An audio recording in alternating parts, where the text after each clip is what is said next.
박찬욱 감독님과 박해일 배우님 모시겠습니다.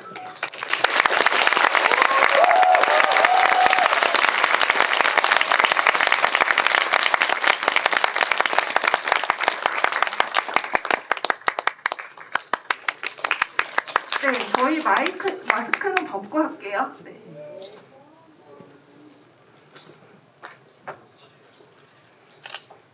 네. 먼저 이렇게 앞이 저희 조명 때문에 잘 이렇게 시야가 익숙해지는데 시간이 조금 걸리실 텐데 한 자리도 빠짐없이 꽉 찼어요. 관객분들께 먼저 감독님과 배우분의 인사를 듣도록 하겠습니다. 박찬욱 감독님 먼저. 네, 늦은 시간 이렇게 와주셔서 봐주셔서 고맙습니다. 여러분 일찌감치 보시는 관객이라 여러분의 반응이 참 궁금합니다. 여러 가지 질문과 소감을 말씀해 주세요.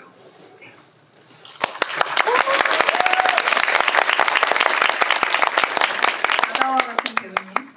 네, 바다에 차를 씁니다. 네.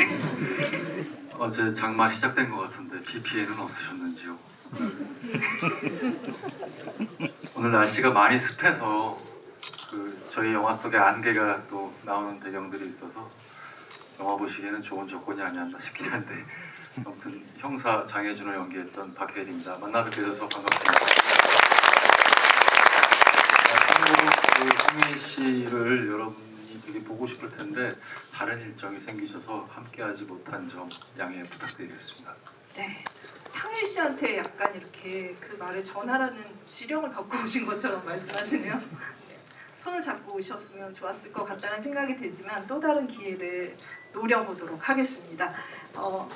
먼저 그래도 칸의 수상 소식을 좀 이 자리에서도 같이 축하를 해야 될 것 같아요. 75회죠. 올해 칸 국제영화제에서 다시 감독님께서 이 올드보이 박쥐에 이어서 그 최다 수상, 한국 영화인으로 최다 칸 수상 기록을 세우셨어요.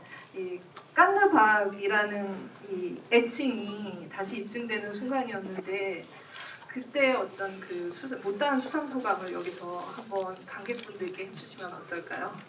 일단 축하드린다는 말씀 전하겠습니다. 예, 고맙습니다. 그때는 뭐 정신 없었어요.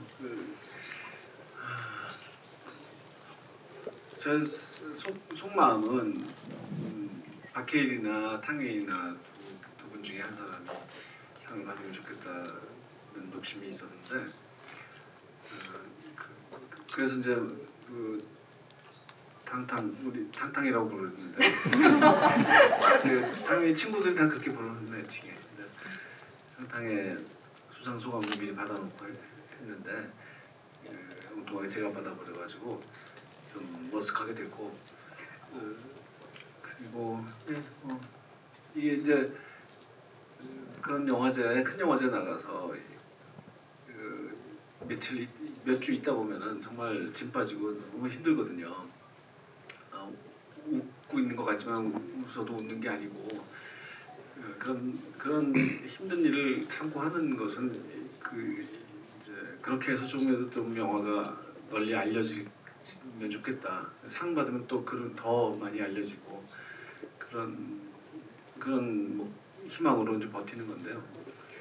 그래서 조금 효과는 있어서 다행이다 생각하고 있습니다. 네, 박수 한번. 네.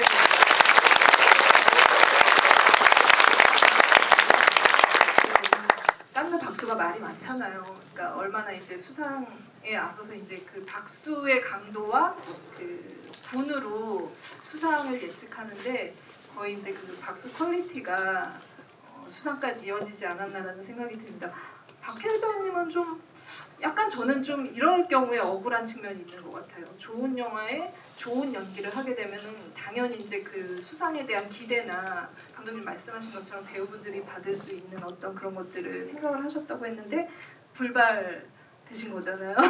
근데 이제 작품이 너무 좋으면 작품과 관련된 상을 받게 되고 깐느는 배우상은 못 받아요. 그러니까 중복 수상이 불가능하기 때문에 그래서 또 마음속으로는 어떤 생각을 하고 계셨을지. 네.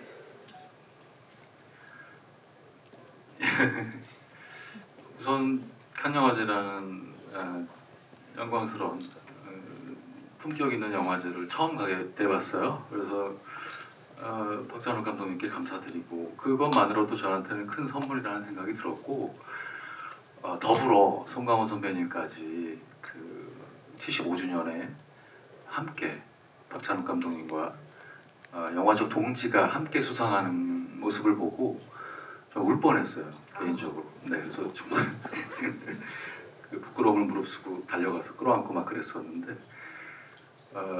이런 그 고민을 했었어요 그 전에. 박찬욱 감독님과 함께 영화를 했던 전작에서의 뭐 배우 선배님들 동료분들과 했을 때 감독님이 칸 영화제 매번 초청을 받으시고 거기서 여러 번 수상을 하셨었던 전적을 제가 알고 감독님과 첫 헤어지기 결심이라는 영화에 작업을 했을 때 칸 영화제에 또 초대를 받았다는 얘기를 듣고 반가워했었는데 수상을 정말 간절히 바랬던 배우 중에 한 명이에요. 그래서 폐막식 전날, 시상식 전날 보통 연락이 오는 걸로 알고 있는데 그래서 연락이 왔었고 네. 안도의 한숨을 쉬었고 뭐라도 탕웨이 씨나 감독님이나 상을 받았으면 좋겠다는 바람이 너무 컸어요. 그렇다면 상을 받으시면 개인적으로 참여한 배우로서 민폐가 안 되겠다. 그런 걸 좀 일조했다라는 그 증명을 할 수 있겠다라는 제 마음속에 좀 부담이 좀 있었는데 그 수상을 하셔서 그 즉시 제가 그런 부담에서 좀 부담을 떨쳐버리게 되는 그런 순간을 저 개인적으로 혼자 통쾌하게 맞이했던 기억이 있습니다. 네. 여러 가지 단어들이 나왔어요. 부담, 통쾌함 뭐 이런 복잡한 심경을 맞이하면서 또 그 깐의 영광을 나누셨는데 박해일 배우님께도 여기서 네, 큰 박수를 좀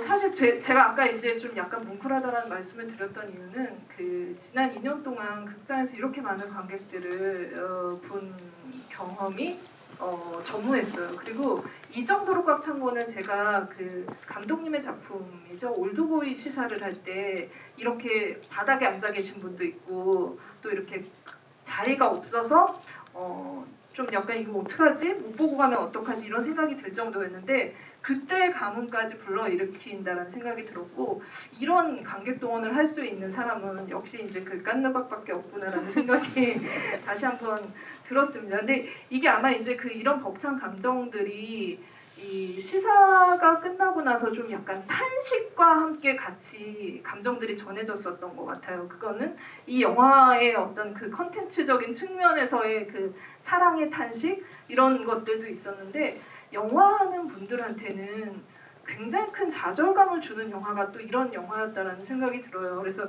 제가 영화 끝나고 나서 이제 다른 감독님들이랑 얘기를 하는데 그 얘기를 하시더라고요. 편집을 막 끝내신 감독님이 진짜 나 이번에 좀 제대로 잘 만든 것 같아 라고 말씀을 하셨는데 그날 시사 보고 나서 이 영화 어떻게 발표하지? 큰일 났다 라는 생각이 들 정도로 영화의 본령에 다가간 영화를 본 것 같아서 굉장히 마음이 좋았다라는 말씀을 하셨습니다. 그래서 이 헤어질 결심이라는 제목이 여러 가지의 이제 이 캐릭터들이 가지고 있는 결심도 있겠지만 감독님께는 영화에 더 한 발 다가가는 또 다른 결심이 있었던 작품이지 않을까 싶은데 어떤 마음으로 좀 만드셨는지.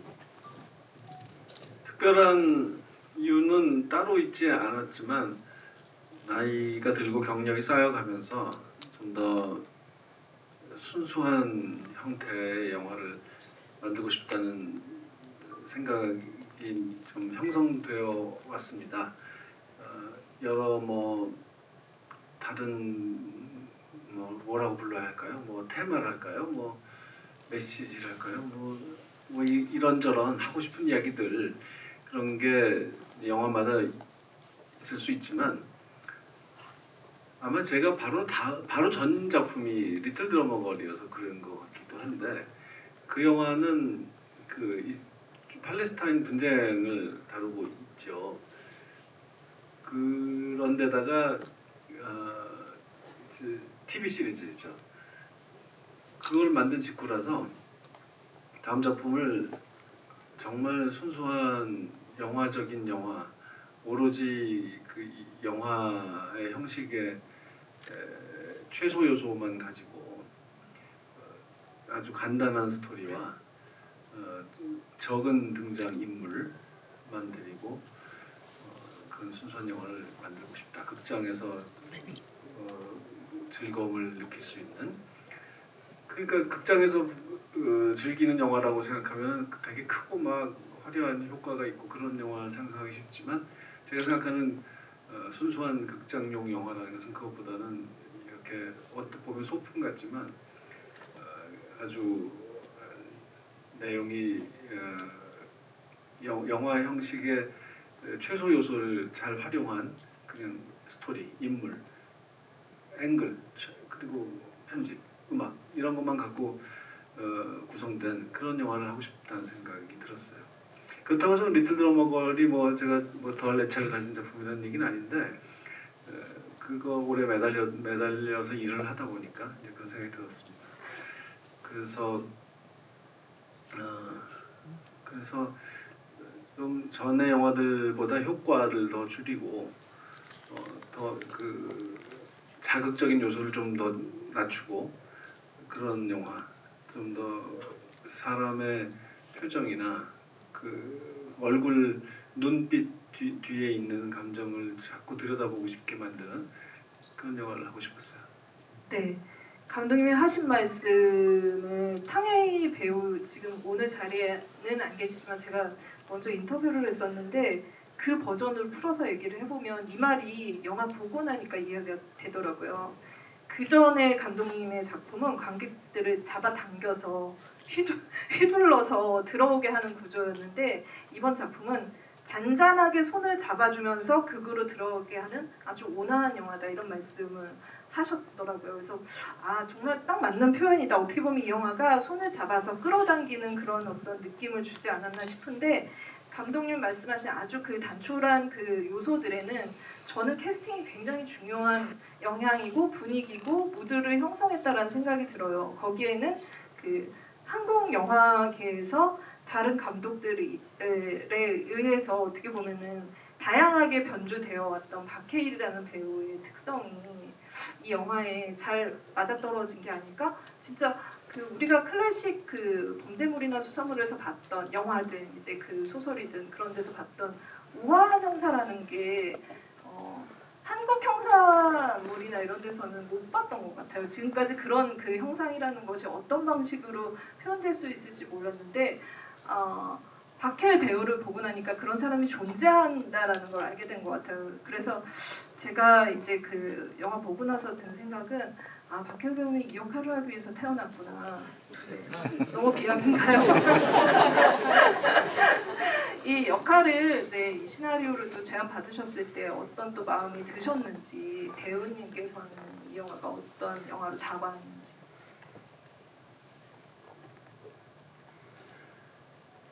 네, 우선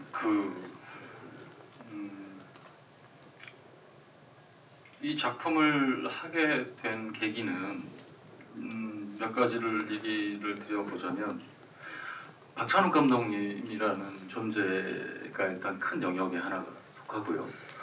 그 다음에 감독님께서는 이번엔 그 전작들에서는 이제 시나리오를 각본을 완벽하게 완성을 하시면서 캐스팅을 하는 수순이셨다라면 이번 헤어질 결심 작업 같은 경우는 물리적으로 어쩔 수 없이 중국 배우가 필요해서 그 배우 탕웨이 씨라는 배우를 캐스팅이 돼야 뭔가 이제 이게 제작이 되는 그렇기 때문에 배우 캐스팅 먼저 그리고 그 다음에 시나리오를 완성하시는 순서였대요. 그래서 그런지 저 또한 그 즈음에 캐스팅이 되었고 그게 아니라 네. 박해일이 영화가 2개가 이미 정해져 있다는 소문이 있었어요. 네. 최근 가장 또 잘 나가신 배우님이셨어요. 그래가지고 더 늑장을 부리면 그러니까 시나리오 완성 때까지 기다렸다가 주면 뭐 앞으로 뭐 1년 안에는 못 만난다. 그래서 그런 거예요. 저 얘기하자면요. 그래서 그런 상황을 겪으면서 말씀하신 대로 저는 이제 저 배우대로 다음 상황들을 준비하고 있었는데 감독님의 그런 제안에서 감독님 까먹었잖아요.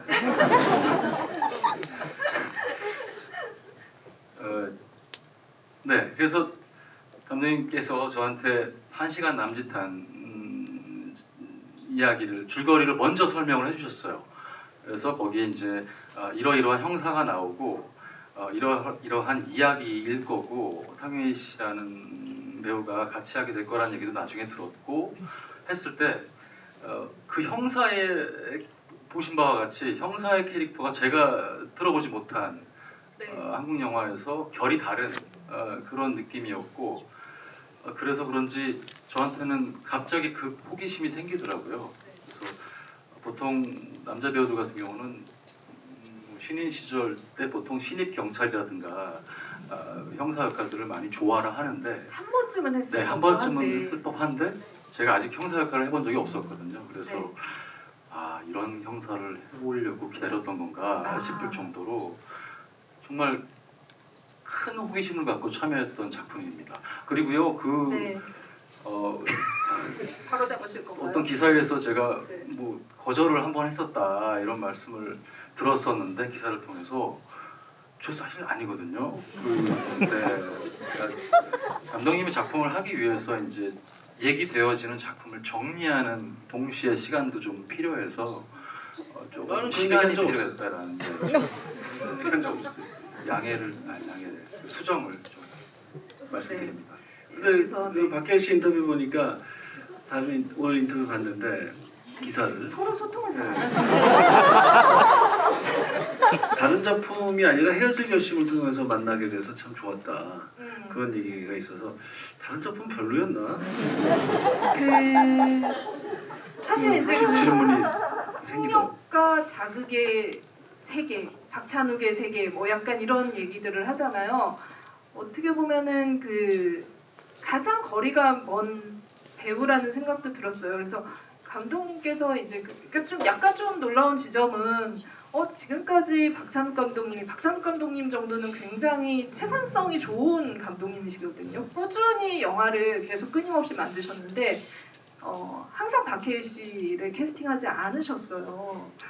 근데 이번 작품에서 박해일 씨가 꼭 필요했던 이유, 조금 늦으면은 전달이 늦어지면 시나리오가 늦어지면은 같이 못할지도 모르겠다라는 거는 되게 중요한 어떤 배우와 같이 작업해야 되는 이유이기도 하셨을 텐데 어떤 지점이 박해일 씨에게 기존에 이제 다른 배우와 달리 있다라고 보셨는지 어떤 부분들. 제가 그냥 하나를 보태자면은 보통 박해일 배우를 얘기할 때는 변태성을 많이 꼽잖아요. 그래서 이런 부분까지 한번 풀이해 주시면 어떨까. 네. 변태라고는 말 안 하고 저는 좀 엉뚱하다, 사고방식이 유니크하다 이렇게 표현하는데 그 변태적이다 그거는 저 살인의 추억에서나 해당되는 얘기죠. 네. 실제로 그런 사람은 아니고 제가 아는 사람 중에 제일 맑은 영혼의 소유자입니다. 정말 진심. 그리고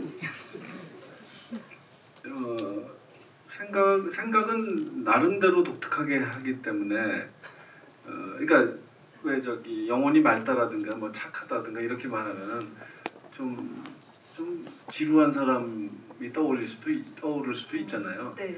그렇지 않아요. 굉장히 본의 아니게 웃기는 사람이고 왜 본의 아니게 웃기냐면은 그냥 자기 생각을 솔직하게 항상 솔직한 사람이니까 근데 그 생각이 독특하기 때문에 그거를 나는 이렇게 별난 생각을 한다, 독창적이고 상상력 풍부한 사람이다 이런 걸 과시하는 태도가 아닌 채로 그냥 담백하게 말하는데 그것이 좀 별나니까 그래서 본의 아니게 웃긴다는 뜻입니다. 예. 감독님의 전작들을 싫어하지 않아요.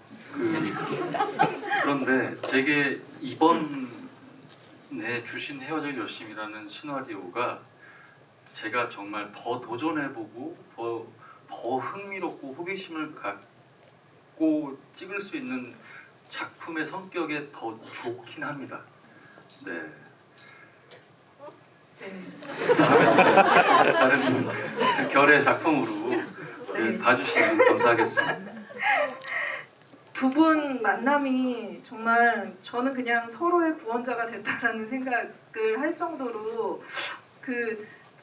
이 자리에 진짜 탕유 배우님이 없으신데 자꾸 얘기를 하게 되는 거는 그 탕유 배우님이 굉장히 직관적으로 이 영화를 제대로 파악하고 표현했구나라는 생각이 영화를 보고 나니까 점점 드는데 영화 보고 나면 다른 감독님, 다른 그 탕웨이라는 저라는 사람 그리고 다른 박해일 씨를 분명히 보게 될 거다라는 얘기를 했어요. 근데 정말 두 분의 영화 세계에 있어서 지평을 넓혀줬다? 다른 느낌? 같은 코드들을 갖고 있지만 그것들이 두 분이 만났을 때 어떻게 다르게 화학작용을 일으킬 수 있는지 보여줬던 작품이 아닐까 싶습니다. 그래서 서로 누가 먼저 제안을 했는지 너무 다투시지는 마시고 네, 좋은 결과가 이어졌다는 생각을 하면서 다음 또 얘기를 좀 나눠볼게요.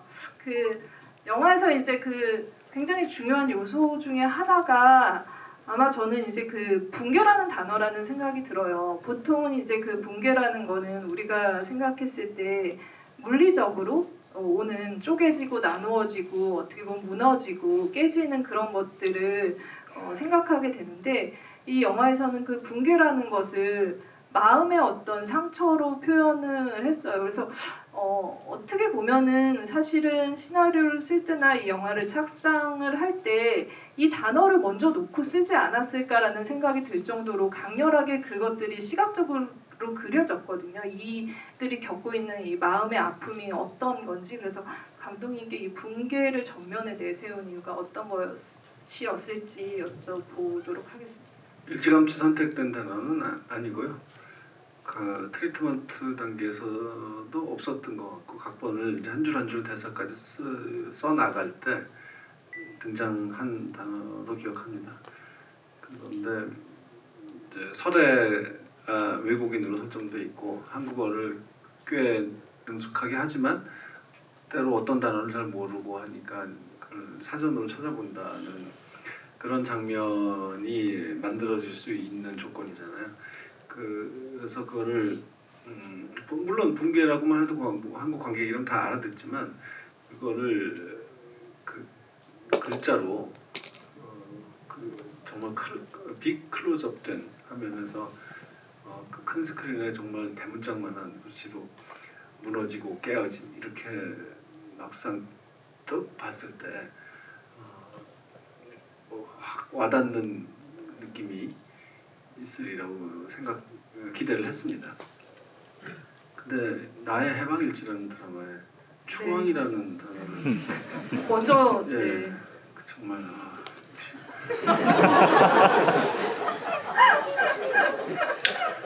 수 없죠. 근데 그러니까 영화 이렇게 오래 걸리는 게 문제예요. 하나 생각하면 개봉 때까지 너무 오래 걸려요. 하여튼 그렇습니다. 네, 시리즈를 다음 작품으로 만들지도 모르시겠어요. 빨리 만들기 위해서. 네, 어쨌든 그 붕괴라는 그 개념적인 그 언어가 와닿는 그런 데에 있어서는 이 영화의 전체적인 대사 톤도 배우님이 이제 그 연기를 할 때 받아들일 때는 시나리오의 독특함으로 전달됐을 것 같다라는 생각이 들어요.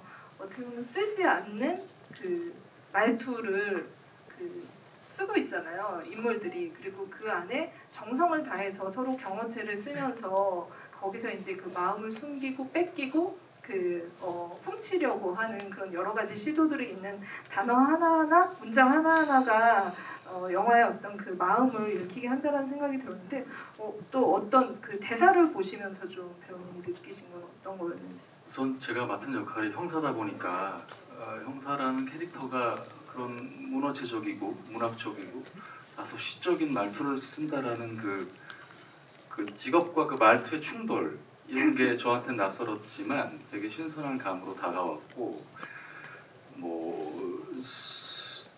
고경표 씨 후배 형사와 같이 잠복 근무를 하는 상황에서 네.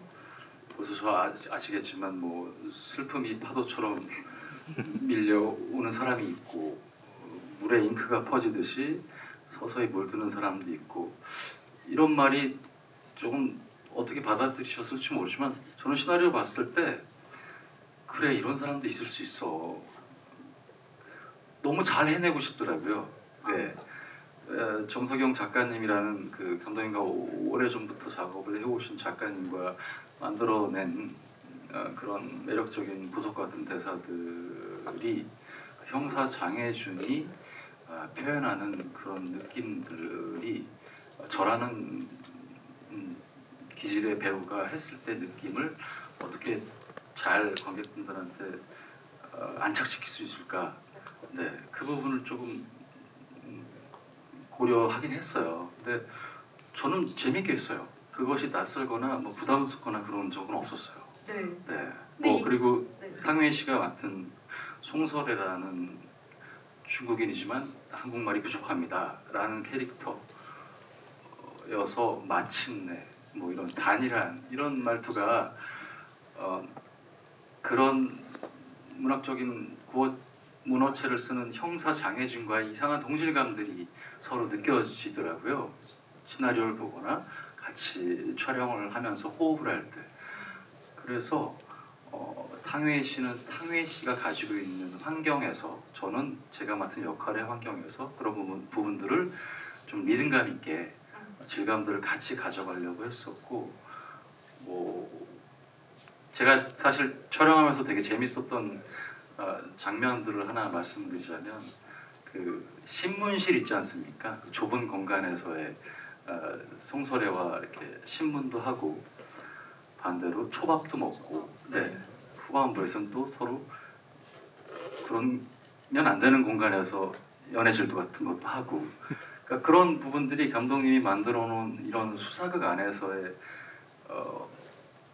의심과 그런 관심을 동시에 가져가는 장면들이 되게 재밌었어요 저는. 네, 되게 인상적이었습니다. 네. 이게 정말 톤을 어떻게 잡느냐에 따라서 그 결과적으로 도달할 수 있을지 없을지의 문제인 것 같은데 굉장히 즐기면서 하셨다라는 이 구어체의 어떤 그런 것도 있지만 다 문법이 깨진 어떻게 보면은 그 말이 주는 묘미가 있었던 것 같아요. 마침내라는 말을 했을 때 설애라는 인물에게 호기심이 증폭되는 이 사람은 어떻게 이런 문장을 쓰지 이런 단어를 골라서 쓸까 이런 것들을 확대해주는 말이 소통의 도구이기도 하지만 서로를 교환하는 데 있어서 마음을 교환하는 데 있어서도 중요한 그런 역할을 했다는 생각이 드는데 감독님께서 이 시나리오를 쓰실 때 기존에는 이제 그 언어가 같은 인물들끼리 그 캐릭터가 소통이 되거나 안 되거나의 문제였지만 지금은 이제 그 언어의 장벽이 있는 상태의 캐릭터들을 만드신 건 거잖아요. 근데 이제 그 탕웨이 배우 같은 경우 이제 중국어를 하니까 그 부분에 있어서 이제 그 소통이 안 되는 거 그리고 거기서 도달하는 거 아니면 미끄러지는 거 결국에는 이제 그 말의 어떤 것들 때문에 서로 오해하는 거 이런 거를 좀 어떻게 이런 것들이 필요했던 이유가 뭔지 이 두 인물의 관계에 있어서 아시다시피 설의 캐릭터가 중국인이 된 거는 그저 탕웨이를 캐스팅하기 위해서였거든요. 그냥 단순하고 실용적인 이유였어요. 여기에는 그 어떤 멋진 무슨 미학적인 뭐 그런 게 없었습니다. 전부터 정석영 작가하고 언제 한번 탕웨이하고 일을 해보나 그런 생각, 대화를 주고받았 오랜 세월 그렇게 해왔는데 이번에는 정말 무슨 원작도 없고 완전히 여성 캐릭터가 그냥 백지에서 출발하는 뭐든지 될 수 있으니까 뭐 원숭이도 될 수 있으니까 그냥 이번이 기회다라고 생각했어요. 그래서 거기서 출발해서 이제 그러면 중국 사람이 이 역을 맡아서 이제 남자 주인공은 형사라는 것은 처음부터 정해져 있었거든요. 이 형사와 어떤 관계를 맺고 어떤 인물인가를 하나하나 만들어 나가는 과정에서 저희가 당연히 목표로 삼은 것은 탕웨이가 먼저고 그 다음에 어쩔 수 없이 중국인으로 간 시나리오를 쓰는 게 아니라 반대로 중국인을 캐릭터를 만들고 그 다음에 거기에 맞는 배우를 찾다 보니 탕웨이가 됐다라는 그런 모양이 되어야 진짜 영화죠. 그래서 그런 방향으로 노력을 한 겁니다. 그리고 그러다 보니 이 언어 문제가 중요하죠. 한국어를 제법 잘 하지만 때로 그게 잘 안 되는 상황, 또 독특한 한국어를 쓰는 상황. 그 독특함이 그저 부족한 것이 아니라 그것 때문에 더 매력적이고 사랑스럽고 그리고 우리가 쓰는 한국어보다 오히려 때로 더 멋진 것 같고 더 품이 있는 것 같고 그리고 한국 우리가 잘 쓰지 않았던 단어인데 이걸 이 상황에서 이렇게 쓰니까 그 어떤 맛이 살아나네라는 그 느낌도 들고 특정한 단어를 딱 써서 그거만 내가 재밌게 느껴서 이렇게 마침내처럼 처음에 시치 않치시에서 마침내라는 단어를만 딱 골라서 해주니 마침내 이렇게 생각하잖아요. 음미하잖아요. 그러다 보면 어떤 단어든지 마찬가지일 거예요 아마. 어느 나라 말 어느 단어라도 하나를 딱 골라서 자꾸 곱씹어 보면은 뭔가 있는 것 같이 들린단 말이에요. 오로지라는 말도 그렇고 오로지. 오로지 생각해보면 그 말이 자꾸 입안에서 맴돌면서 음악성도 생기고 그런 거를 기회를 관객들한테 자꾸 주고 싶었어요. 그 한국말을 좀 생소하게 들리게 낯설게 들리게 하면서 그 재미를 찾아가는 거. 그리고 때로 이제 이 통역 앱을 사용해서 답답할 때는 왜 중국어로 해버릴 때 그때 우리 다 겪는 일이 있잖아요. 모국어가 아닌 언어를 사용을 할 때 왠지 위축되는 것 같고 좀 작아지는 것 같고 그렇잖아요. 그러던 설애가 갑자기 중국어를 답답해서 그냥 해버린다. 이럴 때 좀 못 느꼈던 그 전에 못 느꼈던 위험이 확 생기고 자신감이 붙고 그런 변화를 지켜보는 거 그리고 정말 궁금하잖아요. 이게 무슨 말이길래 저렇게 갑자기 한국어를 집어던지고 이거를 중국어로 해버리나 그 더 궁금한 마음에 해준과 동일시가 되고 그런 여러 가지 이 모국어가 아닌 언어를 사용하는 주인공을 설정하면서 생길 수 있는 하여간 저희가 생각할 수 있는 모든 가능성을 탐구해 봤습니다. 저는 이제 그 장벽이 굉장히 현대적인 의미의 판무파타를 만들어냈다라는 생각이 들어요. 의중을 알 수 없지만 뭔가 꼼꼼이가 있는 인물 같은 마침내라는 말이 주는 정말 살인을 한 게 아닐까라는 것까지 이 그냥 단순한 글자 안에 뉘앙스가 전달된 게 아닐까 싶어서 그러나 결국은 이제 그 기존의 판무파탈과는 전혀 다른 길을 걸어가게 되죠. 이 영화의 어떤 그 핵심도 클래식 영화에서 오는 여러 가지 요소들을 감독님이 비트는 어떤 재미, 비틀고자 하는 어떤 그 결심 이런 것들이 있지 않았을까 싶었어요. 그래서 그 탕웨이 씨가 연기한 설애라는 캐릭터가 감독님의 이제 그 여성 캐릭터들 안에서 일으킨 어떤 파장 같은 것들도 굉장히 중요하다라는 생각이 드는데 어떤 인물로 좀 그리고 싶었는지 남자를 파멸시키는 인물이 아니잖아요 결국은. 예, 파멸시키는 인물도 아니고 남자를 위해서 희생하는 인물도 아니고 자기 욕망과 자기 소신과 그런 데 충실한 사람이에요. 그 거침이 없는 사람이고 마지막에 그런 말 하잖아요. 그러니까 마지막은 아니고 호미산에서 난 미결 사건이 되고 싶어서 이코에 왔다. 너의 미결 사건. 그 영원한 미제 사건이 되겠다. 그러고 이런 말도 하죠. 벽에 내 사진 붙여놓고 잠도 못 자고 내 생각만 해요. 라고 하죠. 그건 정말 너무 좀 잔인한 주문 같은 것인데 네. 그런 사람이에요. 그래서 살인도 하고 그 설에는 보기와 다르게 따지고 보면 꽤 욕심꾸러기고 잔인한 면을 가진 사람이라고 저는 생각을 합니다. 파무 파탈이라는 단어가 참 논란이었는데 칸느 영화제에서도 많은 기자 비평가들이 저와 인터뷰를 하면서 그 단어를 썼고 그래서 제가 애초부터 필름 누아라는 단어를 안 쓰려고 했던 이유가 그렇게 장르 규정을 하게 되면 거기에 나오는 아주 주체적이고 그 강한 여성 주인공은 그냥 자동으로 팜파달로 분류돼 버리고 그것을 피하고 싶었어요. 그래서 필름 누아라는 말도 안 쓰려고 했는데 기자들이 자꾸 그렇게 질문을 하니까 저는 이제 그렇지 않다. 그런 영화인 것처럼 설애가 팜파달인 것처럼 시작해서 관객들을 오도해 나가게 하지만 그것이 결국 그렇지 않다는 것이 드러나고 보통 필름 누아가 한 편이 끝날 때 그때 이 영화는 2부를 시작한다라는 것입니다. 네.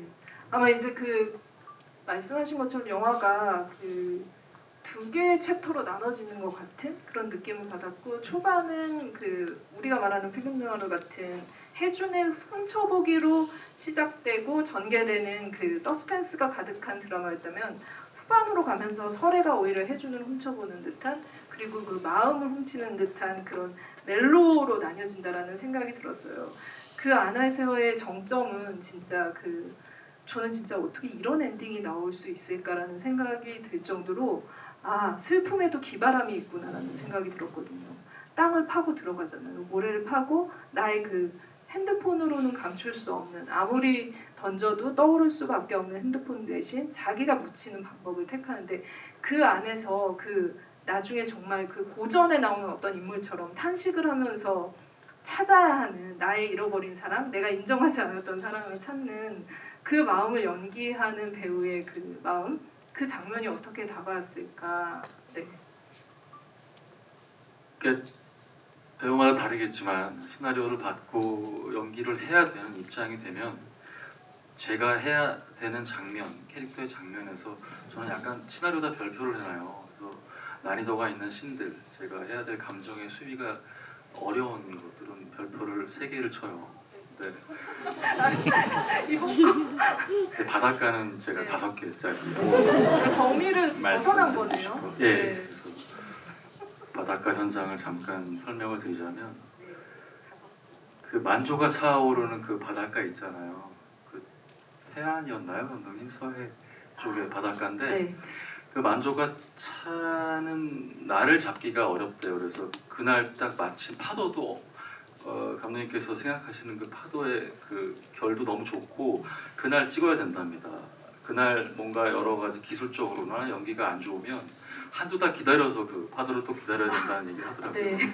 그러니까 너무 부담스럽죠. 가뜩이나 어렵고 그 저한테는 정말 마지막으로 보여줄 진짜 감정의 파고를 보여줘야 되는 상황인데 그게 정말 큰 난이도 중에 하나였어요. 그래서 제가 할 때는 몰랐는데 운동화끈을 묶잖아요. 근데 시사회 때 제가 보는데 그게 너무 저한테 제가 했음에도 불구하고 너무 올라오는 거예요. 그 절에서 같이 걷다가 운동화끈을 묶으라고 송소래가 저한테 하잖아요. 그게 떠오르면서 또 그렇고 그 폰을 바다에 버려요 라는 표현이 저희 영화에서는 박찬욱 감독님이 보여주고자 하는 어떤 감정의 가장 깊고 세련된 이 영화에 어울리는 톤의 표현, 네. 상대에 대한 배려에 대한 표현이라고 생각이 드는 것 중에 하나인데 그것을 이해하는 그 바닷가에서의 순간을 표현하는 것도 사실 개인적으로 참 쉽지가 않았어요. 네. 어찌됐든 쥐어짜내서 해보려고 했는데 감독님 거기서 되게 만족해 하셨고 네. 또 그 이제 운동화끈을 메고 잘 보일까 안 보일까 하는 본인이 갖고 있는 유틸리티 벨트에서 랜턴을 꺼내서 이제 설해가 있을 공간을 찾아 헤매는 바닷가로 들어가잖아요. 근데 서해는 물이 너무 탁하고 해서 밑에 돌들이 많아요. 그래가지고 넘어진 것도 사실은 의도된 것도 아니고 그냥 한 두어 번 넘어졌죠. 그래서 이것도 다시 가려나. 감독님 모니터를 보시고 자연스럽고 감정에 어울리는 것 같다 해서 정말 해가 지려는 찰나에 정말 저는 만족해요. 감독님도 만족하시고 그 장면이 저한테는 난이도가 꽤 큰 장면이었고 또 하나를 말씀드리자면 그 중간쯤 혜준이 송설회와 관련된 그 절벽 있잖아요. 거기를 가서 송설회의 어떤 비밀스러운 부분들을 알아내면서 송설회 집으로 와서 이제 설회를 맞이하면서 뭐라고 얘기를 하잖아요. 그 장면이 저한테는 또 하나의 별표 3개짜리였어요. 네. 그러니까 별표 1개짜리도 있었나요? 그거는 이제 뺄게요. 하여튼 요거까지만 얘기할게요. 너무 많으니까. 네. 그래서 대사 또한 또 제가 영화를 하면서 해왔던 톤이 아니에요. 이거는. 네. 그래서 송설회를 다그치고 그 얘기를 하고 손을 바다에 버리라고 하고 퇴장을 하잖아요. 네. 저는 그게 혜준에게는 헤어질 결심의 네. 파트인 거라고 생각을 했습니다. 네. 그 결심과 결심이 슬프게 부딪히는 그 파도처럼 부딪히는 그런 그 엔딩이어서 진짜 네, 그러니까 뭐 말로 할 수가 없는 엔딩 장면을 연출했다라는 생각이 들었어요. 아마 이제 그 두고두고 그 안개의 그 정은이의 노래와 함께 여러분들에게도 깊이 인상이 박히지 않을까 이 엔딩은 그런 생각이 들었습니다. 제가 좀 질문을 드렸는데 감독님 혹시 그 엔딩 장면에서 말씀하실 거 있으세요? 네. 바닷가에 서서 그러니까 여기가 이제 설해가 묻힌 구덩이 위인지도 모르고 제가 바보같이 거기 서가지고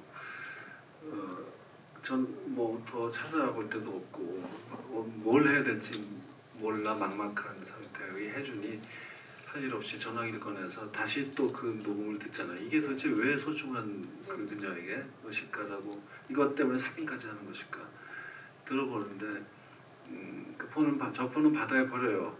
깊은 바다에 버리라 라는 그런 이야기를 다시 들으면서 딱 느끼는 거잖아요. 이것이 바로 설해가 말한 당신이 나를 사랑한다고 말했던 바로 그 순간이구나. 이게 그 얘기구나.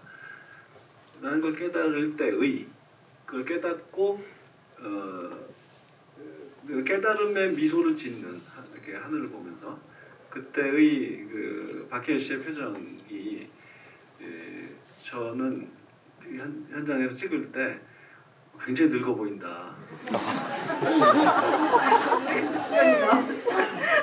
그 앞에서 때로는 진짜 미중년 소리가 나올 만큼 예쁘게 얼굴일 때도 많았는데 그때 진짜 늙어 보이더라고요. 진짜 정말 이게 정말 그 순간 혜주는 정말 폭삭 늙어버리는 것 같은 그런 상태거든요. 그런 심리거든요. 그래서 정말 저런 늙음까지 연기하는구나. 정말 감탄했고 또 그 멀리 뛰어갈 때 막 넘어지고 그럴 때 또 저런 설정을 하나 그런 생각도 했는데 옆에서 스태프들을 보니까 막 걱정 발을 동동 구르는 거예요. 좀 위험한 거 아니냐고. 그래서 저는 저게 연기가 아니었나 하는 생각이 또 갑자기 들면서 추격자에서 하정우 배우가 그 빙판길 막 뛰어가다가 쫙 미끄러지는 거 있잖아요. 그 연기가 아니었다고 하잖아요. 그것도 갑자기 떠오르고 막 그랬어요. 네, 어쨌든 필름 느와르 같은 느낌과 멜로를 지나서 우화를 보는 듯한, 그래서 아마 이제 그 세월이 갑자기 폭삭 지나가서 늙어버린 그런 얼굴까지 연기를 하는 대한민국이 보유하고 있는 최고의 배우가 박해일 배우가 아닐까 싶고 저도 그 목소리를 녹취해서 넣어 다니고 싶은 그럴 정도로 목소리가 좋았어요. 그래서 탕웨이 배우는 그 박해일 배우가 대사를 다 녹음해 줬다고 하더라고요. 근데 감독님도 녹음해 주셨고 그 중국어 선생님도 녹음해 주셨는데 박해일 배우, 그러니까 감독님은 너무 잘하셨고 박해일 배우는 듣기만 하면 잠이 온다고 하셨던 그 목소리입니다. 저희 관객분들께 질문을 좀 받아볼게요. 질문 있으신 분 손 들어주세요. 네. 저쪽 지금 6번째 줄인가 회색 옷 입으신 분? 네.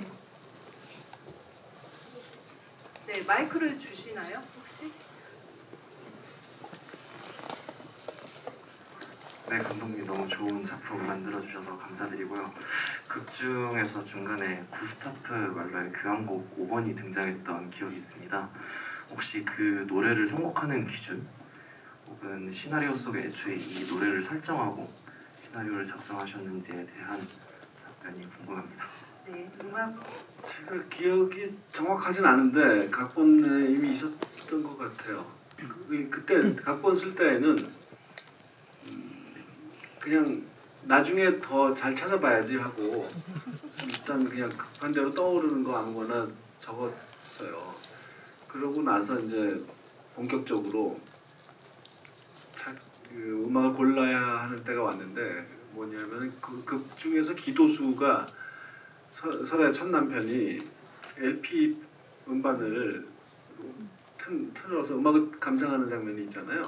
그때 그 소품을 골라야 하기 때문에 그 정확한 그 음악을 곡을 내 선곡을 해야 하는 때가 온 거죠. 그 소품 때문에.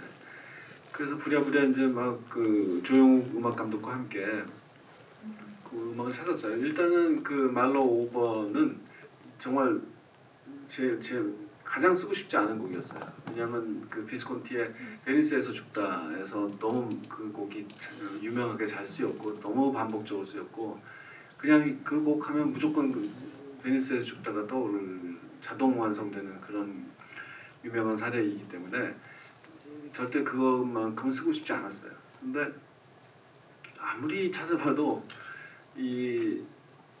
일단 비금봉을 정상까지 출발해서 올라가는 데까지 걸리는 그리고 마지막 한 악장만 정상에서 감상하고 내려온다 이런 설정인데 그 걸리는 시간을 우리가 계산해둔 게 있었는데 지금 잊어버렸지만 그 1악장 그러니까 마지막 악장을 빼고 나머지 악장이 그 시간이 딱 걸려야 되는데 예를 들면 뭐 1시간이면 1시간 딱 필요한데 그런 교향곡이 참 없더라고요. 가끔 찾을 경우도 있었는데 그러면 그림하고 너무 안 붙고 참 저희 그 한계를 느꼈습니다. 찾다.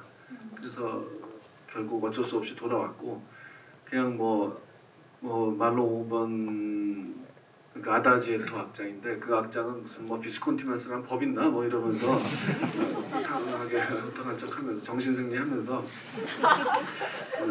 곡을 썼어요. 그래서 그 음반 약간 좀 거짓말은 뭐냐면은 그 서울시향을 정명훈 선생님이 지휘한 음원을 사용했는데 그 음원은 LP로는 안 나온 것으로 알고 있어요. 근데 그건 뭐 어쩔 수 없었습니다. 이해해 주십시오. 질문도 하나 더 받아볼게요. 네, 가운데 줄, 네, 하나, 둘, 5번째 줄 지금 손 들고 계신 분.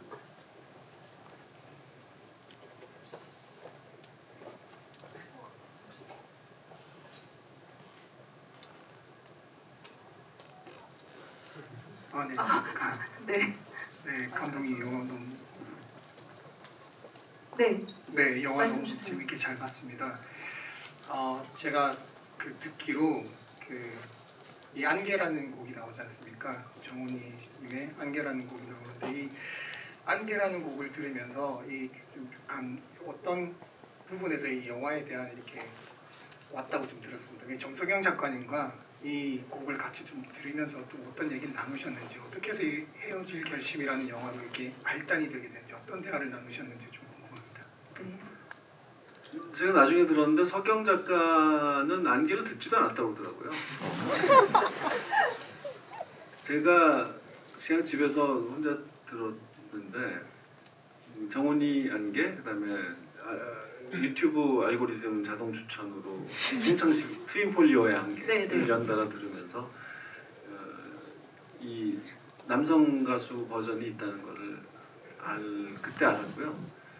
런던에서 한국을 그리워하면서 막 이것저것 한국 가요를 막 찾아 들을 때 그래서 이 훌륭한 곡을 이봉조라는 불세출의 위대한 한국의 작곡가 이 명곡을 이 명가수와 또 이 남성 명가수가 각각 불렀구나. 그래서 이 노래를 한 여자 가수 버전 정훈이 버전은 영화의 전체 계속 흐르다가 맨 마지막에 송창식 버전이 탁 나오면은 이 얼마나 충격적이고 멋질까 그런 막 상상이 시작됐어요.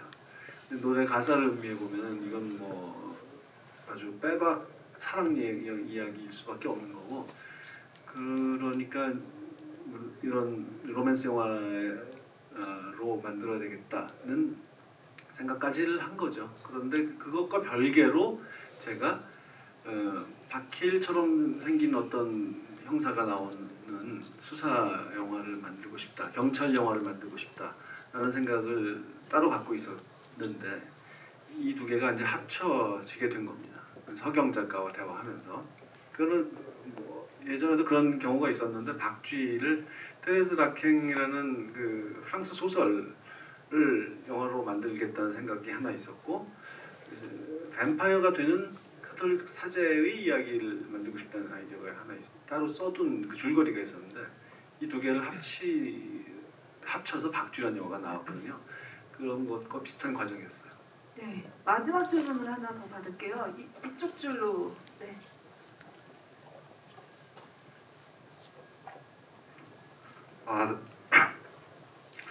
네, 영화 너무 잘 봤습니다.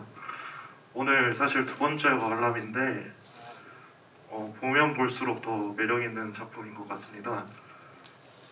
영화에서 해가 되게 인상적으로 사용된 것 같은데 제가 개인적으로 느끼기로는 박쥐에서 쓰인 해와 약간 비슷한 점도 있으면서 차이도 있었던 것 같습니다. 앞에 포스터를 보면 그 탕웨이 배우님이 해 위치에 있는 것 같은데 어떤 상징적인 의미가 있는지 질문드리고 싶습니다. 뭐 상징 그런 거 별로 없고요. 그런 생각을 많이 하지는 않아요. 영화 만들 때 그냥 이런 정도 생각합니다. 이 영화를 보고 어떤 사람들은 이 장면에서 여기에 이런 상징을 읽어낼 수도 있겠네라는 예상 정도. 그런 정도지 제가 적극적으로 뭐 그런 즐겨하는 일은 아닌데 박쥐 그러니까 우리 시사 끝나고 송강호 배우가 그런 얘기를 하더라고요. 왠지 모르게 박쥐가 생각났다고 특히 엔딩이. 그래서 사랑 영화 사랑 이야기라는 점에서 그런 것도 있고 바다에서 끝난다는 것도 있고 또 소멸된다. 박쥐에서는 둘 다 그렇고 해지 결심에서는 여자만 그런데 세상에서 그냥 깨끗하게 사라져 버린다. 는 점에서도 그렇다. 그거는 제가 그 외신 기자들하고 인터뷰 당할 때 지적당한 내용인데요. 그 얘기를 강호 씨한테 들려준 적도 있습니다. 뭐 해가 지는 것은 그냥 그대로 해가 지는 것이고 이 안개가 자욱하게 바다에서 밀려 들어오고 해는 뉘엿뉘엿 지고 그래서 혜준이 전화를 하잖아요. 연수한테 그 김신영 배우가 연기하는 후배 형사한테 전화를 해서 그 평소에 이렇게 차분하고 점잖았던 사람이 거기다 대고는 이 질문할 시간에 그 질문 자꾸 질문 왜 이렇게 의문문을 남발하냐 그러잖아요. 그러니까 거기서 이때까지도 이 연수는 또 의문문을 남발하고 있었던 것이죠. 그 다급한 혜준이 질문할 시간에 빨리 오라고 좀 있으면 아무것도 안 보인다고라고 막 소리를 지르잖아요. 이때 보면은 그 몸짓을 봐도 그렇고 좀 아이 같아요. 나중에 이렇게 폭삭 늙어버렸다고 말씀드렸지만 그건 잠시 후의 일이고 이때는 좀 우선 칭얼대는 고체는 아이 같아요. 그런 몸짓 표현이 마침 그것이 아주 와이드한 앵글로 잡혔기 때문에 더 잘 드러났는데 그 하나의 씬에서 박해일 씨는 나이가 막 10살이었다가 50살이었다 이렇게 왔다 갔다 하는 놀라운 신공을 보여준 것 같습니다. 네. 질문은 여기까지 봤고요. 저희 뭐 감독님 영화는 너무 질문이 많은 영화여서 많이 또 보시고 또 사랑해 주시면 좋을 것 같고요. 조영우 음악 감독님이 진짜 이번 작업하시면서 박찬욱 감독의 작품이 아니면은 내가 이런 음악을 만들 수 있을까라는 얘기를 들려주셨어요. 아마 이제 여기에 참여하신 스태프분들, 배우분들 다 같은 마음이지 않을까 싶습니다. 오늘 이렇게 관객분들과 같이 만나서 토크를 했는데 마지막으로 짧게 한 마디씩 인사하고 헤어질 결심을 지금 다 하셨죠? 네. 화장실도 급하실 텐데. 아무튼 저는 영화도 긴데. 개인적으로 살인의 축 용의자 이미지를 벗어날 수 있는 작품에서 너무 행복했고요. 박 감독님은 역시 박 감독님이시다라는 인장을 제대로 느낀 작업이었습니다. 개봉 때도 날씨가 이렇답니다. 장마 전선이 기상청에 의하면 그래서 그런 습도가 높은 날씨에 상영을 하면 이 영화가 또 입체적인 부분도 있다고 생각을 합니다, 개인적으로. 그래서 다른 시선으로 한 번 더 봐주시면 또 흥미롭거나 놓친 부분들이라든가 감독님의 또 미술적 공간의 힘, 뭐 이런 스타일 이런 부분도 잘 찾아보시면 또 새로운 재미 느끼실 거라고 생각합니다. 네. 보시고 많은 추천 부탁드리겠습니다. 네.